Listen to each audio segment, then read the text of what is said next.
کسی گاؤں میں رحمت نام کا ایک غریب لیکن ایماندار لڑکا رہتا تھا۔ وہ روزانہ جنگل سے لکڑیاں کاٹ کر گاؤں کے بازار میں بیچتا اور اپنی بوڑھی ماں کے لیے کھانے کا بندوبست کرتا تھا۔ وہ نیک دل تھا اور ہمیشہ دوسروں کی مدد کے لیے تیار رہتا۔ جنگل میں ایک عجیب بوتل۔ ایک دن وہ حسب معمول جنگل میں لکڑیاں کاٹنے گیا۔ اچانک اس کی کلہاڑی ایک پرانی بوتل سے ٹکرا گئی جو مٹی میں دبی ہوئی تھی۔ بوتل پر عجیب و غریب نقش و نگار بنے ہوئے تھے اور ایسا لگتا تھا کہ یہ بہت پرانی ہے۔ رحمت نے تجسس سے اسے اٹھایا اور جھاڑ کر دیکھنے لگا۔ جب اس نے بوتل کا ڈھکن کھولا تو اچانک ایک دھواں سا نکلا اور ایک خوفناک جن نمودار ہو گیا۔ جن بہت بڑا تھا، اس کی آنکھیں انگاروں کی طرح دہک رہی تھیں اور اس کی آواز گرجدار تھی۔ جن کی دھمکی۔ جن بوتل سے آزاد ہوتے ہی زور سے ہنسا اور بولا، میں صدیوں سے اس بوتل میں قید تھا، اب جو بھی مجھے آزاد کرے گا، میں اسے کھا جاؤں گا۔ رحمت یہ سن کر حیران رہ گیا، مگر وہ گھبرایا نہیں۔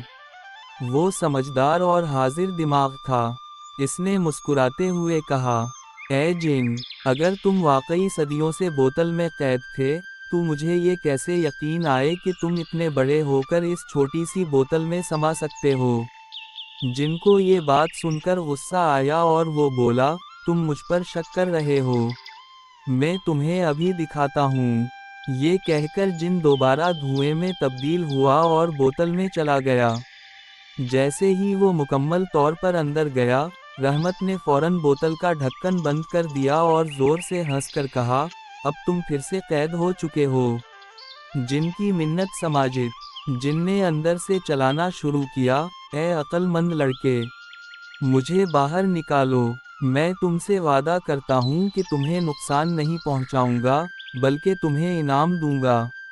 رحمت نے سوچا کہ اگر جن واقعی اپنی بات کا پکا ہے تو شاید یہ گاؤں کے لیے فائدہ مند ہو سکتا ہے۔ اس نے شرط رکھی، اے جن، میں تمہیں آزاد کروں گا، لیکن تمہیں وعدہ کرنا ہوگا کہ تم کسی کو نقصان نہیں پہنچاؤ گے اور میرے گاؤں کی مدد کرو گے۔ جن نے وعدہ کر لیا، اور رحمت نے بوتل کھول دی۔ جن آزاد ہوتے ہی خوشی سے چیخا اور بولا، تم واقعی عقل مند ہو۔ میں تمہاری ایمانداری سے بہت متاثر ہوا ہوں۔ مانگو، تم کیا چاہتے ہو؟ رحمت کی عقل مندی۔ رحمت نے سوچا کہ اگر وہ صرف اپنے لیے دولت مانگے گا تو یہ خود غرضی ہوگی۔ اس نے کہا، مجھے کوئی ایسی چیز دو جو میرے گاؤں کے سب لوگوں کے کام آئے۔ جن نے مسکرا کر اپنے ہاتھ جھاڑے اور ایک جادوئی کنواں ظاہر کیا۔ یہ کنواں کبھی خشک نہیں ہوگا، اس کا پانی جو بھی پیے گا، وہ ہمیشہ صحت مند اور خوشحال رہے گا۔ رحمت نے خوشی خوشی اپنے گاؤں والوں کو یہ تحفہ دیا۔ اب گاؤں میں کوئی بھوکا نہیں مرتا تھا، کوئی بیمار نہیں ہوتا تھا، اور سب مل کر خوشحال زندگی گزارنے لگے۔